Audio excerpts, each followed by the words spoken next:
Toshakhana reference में इमरान खान का जवाब इलेक्शन कमीशन में जमा करा दिया गया। 3.5 साल में 329 तहाइफ मौसूल हुए। तोशाखाना के 58 तहाइफ इमरान खान और उनकी अहलिया ने वसूल किए।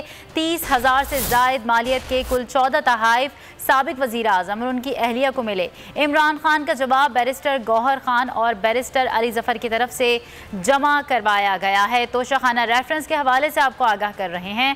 इमरान खान का जवाब इलेक्शन कमीशन में जमा करवा दिया गया। 3.5 साल में 329 तहाइफ मौसूल हुए। तोशाखाना के 58 तहाइफ इमरान खान और उनकी अहलिया ने वसूल किए।